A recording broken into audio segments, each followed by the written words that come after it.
realmente hay una cultura terrible en Colombia de la unión libre, de la irresponsabilidad. Y aquí me parece que también la mujer en este caso no se dignifica lo suficiente. ¿Por qué?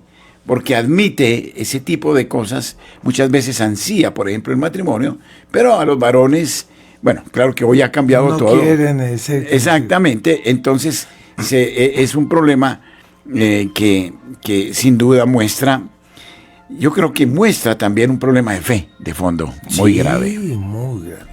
Yo creo que el país se está desmoronando. Padre, usted dirá, Luis Fernando es un pesimólogo terrible. No, las cifras, estas son cifras del DANE. Sí. Pero nosotros que queremos nuestra Santa Madre Iglesia, tanto Sí. usted, Padre Germán, que nos enseña y nos santifica, como nosotros los fieles, es evidente que nos duelen estas estadísticas y uno quisiera que esa Colombia católica volviera a renacer con toda esa belleza que teníamos, porque, Padre, vamos a hablar claro, Colombia es el país más bonito del mundo y este país es del Sagrado Corazón de Jesús. Y yo me acuerdo en mi infancia había una alegría de ser colombiano, yo me acuerdo de las procesiones del Corpus Christi, eran multitudes, había una alegría intrínseca en el colombiano. Este país es muy bonito y lo estamos dejando perder porque esos valores de fe se están desvaneciendo con la destrucción de la familia. Hay una cosa paralela. Sí. Bueno, precisamente el editorial que hoy vamos a escuchar, vamos a colocar el editorial por un momento, nos va a dar algunos índices para seguir luego hablando con el doctor Luis Fernando. Celebramos hoy la fiesta de los arcángeles Miguel, Rafael y Gabriel, de modo que hoy invocamos su presencia y ayuda en este combate. La situación es muy, muy difícil. Detrás de eso, doctor, ¿cree que exista una acción intencional por parte de poderosos organismos que quieren eliminar la familia como tal? Sí, padre, es una cosa evidente porque cuando usted ve que es la misma táctica y el mismo mal y los mismos síntomas en todo el mundo, todo eso sugiere que hay una conspiración internacional, que hay una inteligencia por detrás que lleva un proceso de desmoronamiento. Y el problema es que nosotros los católicos, padre, a veces somos muy dormidos, gente buena, pero entonces no reaccionamos en la proporción en que el mal sí tiene como que más mística. ¿No le parece, padre, que es como es un fatalismo? Entonces, ¿qué pasa? Ellos llevan la metodología, llevan el sistema, tienen articulación y nosotros tenemos la fe, pero no, como que no nos organizamos bien. Es la impresión que me da. Sí. Yo creo que hay que defender esos principios, ¿no? Los principios de la vida, que son innegociables. Sí. Defenderlos, y tenemos que en ese sentido ser muy claros. Pero por otra parte también debemos favorecer el concepto de la familia, claro, como Dios la ha concebido, porque también hoy se están dando conceptos de familia que no son. Exactamente. ¿No? Y entonces tenemos la adopción de niños por parte de parejas homosexuales, por ejemplo, como algo normal. Entonces, tenemos otra cantidad de disfunciones, y como el problema para mí son los mismos padres que en muchos casos han caído como en un relativismo moral. Muy cierto. Otro problema, lo noto en los colegios católicos, y qué pena, nos dejamos asumir por un lenguaje que no es el lenguaje exacto. Hay una deconstrucción del lenguaje.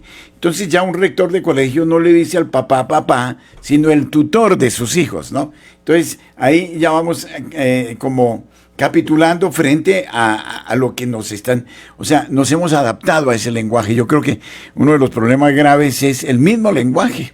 Sí, claro. Porque si no atendemos realmente a lo que la Academia de la Lengua nos enseña y nos dejamos asumir por la moda de esta semiótica fácil, que no va contracorriente, sino que se adapta a lo que hoy estos grupos, entonces todo eso va preparando como un indiferentismo también en los padres. O sea, la labor aquí es una labor bastante seria. Pero tenemos de nuestra parte a la Santísima Virgen, que ella prometió en Fátima el triunfo de su Inmaculado Corazón, pero vamos a aterrizar, y usted hace muy bien en hacer aterrizar a las personas. Hay una ley un proyecto que está ahora en vistas llamado la Ley Trans, por la cual permitirá que los niños a partir de los 8 años cambien de sexo, porque para ellos no somos, sino que sentimos. No vale por lo que somos, sino por lo que sentimos. Si te percibes mujer, pues entonces eres mujer, y a veces se presta a mutilaciones. Eso sí son violaciones a los derechos humanos, claro. Porque esos niños cuando llegan a los 16 se arrepienten y dicen, ¿yo qué hice? ¿Y por qué mi madre no me impidió eso? ¿Y por qué me hicieron eso? Pero usted ve que en el fondo es una mística antifamilia. Claro, claro, sí, además, en el proceso de la psicología evolutiva hay toda una serie de etapas normales donde el niño crece y luego se entera de su identidad sexual. Ahora queremos apresurar al niño de 3 y 4 años para meterlo en unos líos y en unos problemas de los que el niño ni siquiera tiene sabe lo que está haciendo. Exactamente. Claro. Pero bueno, volvamos a los datos.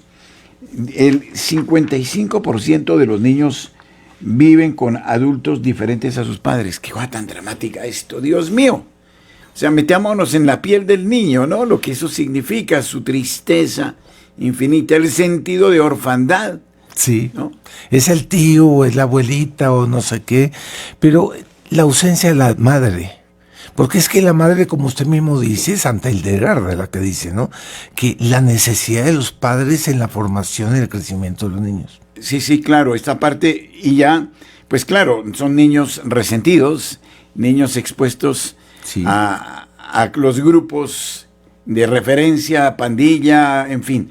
Yo creo que en Medellín, usted que vive en Medellín, sí. Se nota mucho eso, ¿no? Ya desde la época del sicariato para acá. ¿Cuál era el lenguaje del muchacho en Medellín? Yo quiero darle una casa a la cucha, o sea, una sí. casa a la mamá, o sea, nunca hablaban del papá. Y exactamente. Todo eso lo trabajaron mucho en el sicariato y todo esto, entonces lo que muestra una cantidad de contrastes muy fuertes.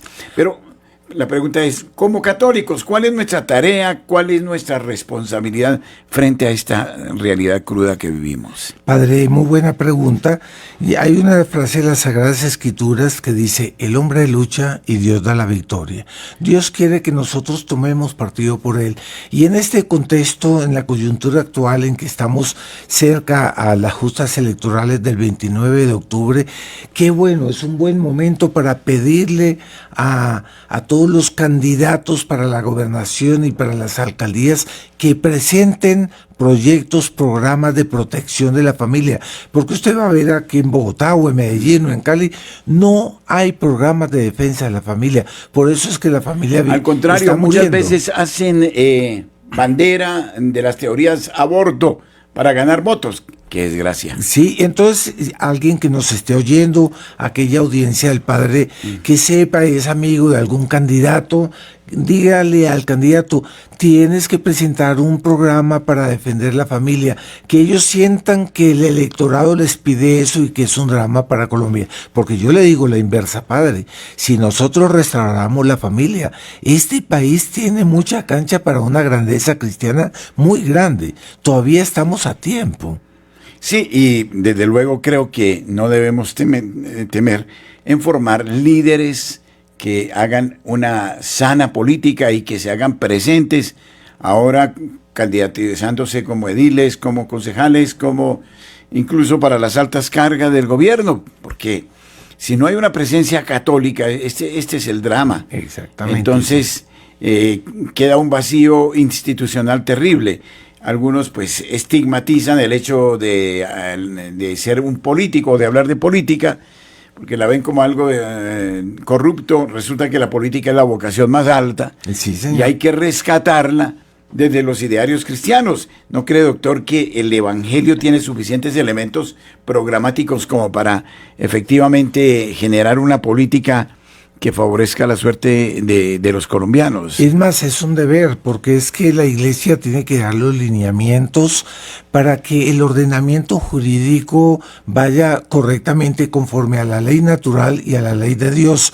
Es un deber de la Iglesia siempre estar orientando una sana política. Y eso no lo digo yo, lo dice el CELAM de Aparecida. O sea, la Conferencia Episcopal de Latinoamericana, ella decía claramente, el rol de los laicos es la política, y los laicos deben volver a la política porque la abandonaron, dejando a merced el Estado en manos de ideologías extrañas que no son las de Dios. Entonces, tenemos que rescatar lo que es nuestro, tenemos que entrar a la política precisamente para instaurar el reino de Cristo. Sí, pero... Y a mí me preocupa una cosa, doctor, sí. Y es la ausencia de Dios en Exacto. los estamentos políticos. La ausencia de Dios en lo que el doctor señalaba en las propuestas programáticas. Y donde no está Dios, ¿qué? Todo se vale. Todo se vale. El fin justifica los medios. ¿Y hacia dónde vamos? Hacia la mentira, al engaño, en fin, toda esta...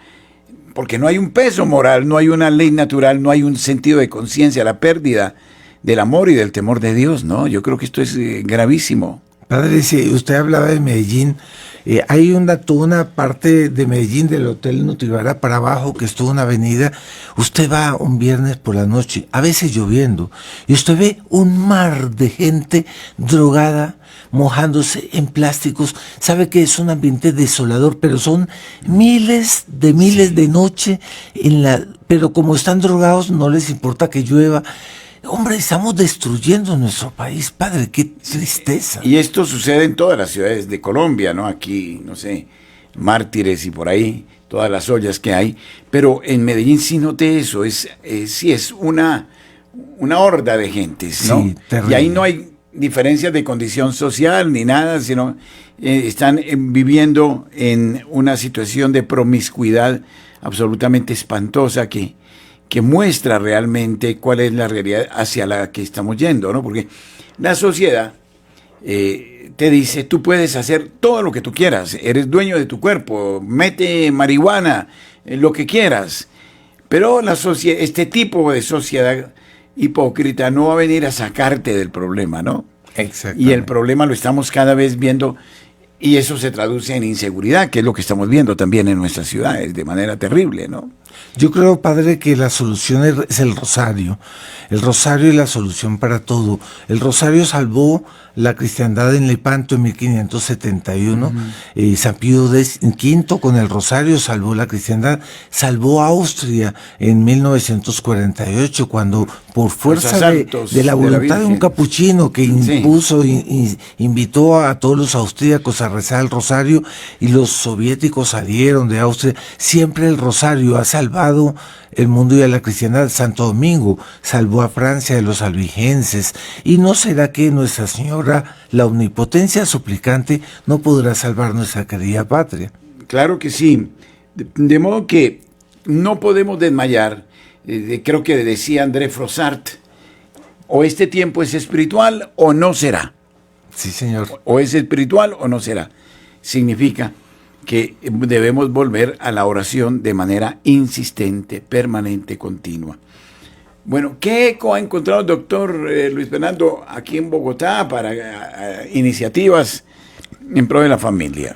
Bueno, el manifiesto salió solo antier, pero ya ayer hubo mucho impacto. Salió en un portal llamado Forum Christi, una grande repercusión. Estuvimos en el Congreso, hay varios congresistas que están muy interesados en llevar adelante una propuesta de salvar y rescatar la familia. Estuve con Jaime Uzcategui, estamos conversando con Luis Miguel López, que tengo reunión con él el lunes próximo en Medellín, y varios otros. Ellos deben crear una sensibilidad para defender de nuevo la familia.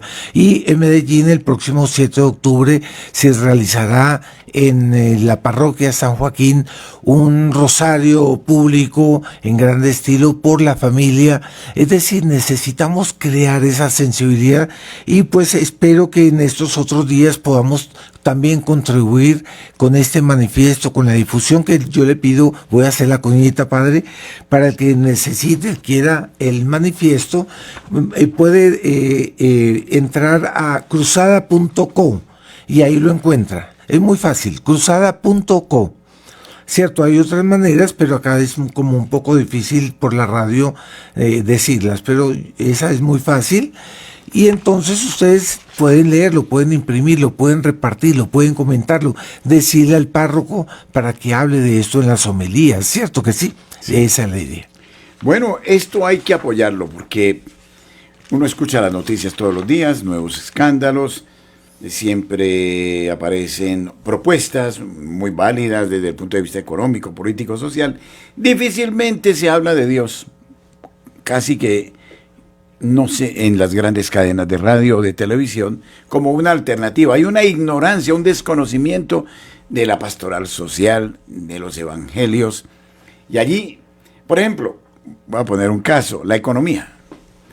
La Sagrada Escritura nos dicta todos los puntos de una sana economía, que no es ni capitalista ni comunista. Hay más de 500 pasajes que hablan de economía.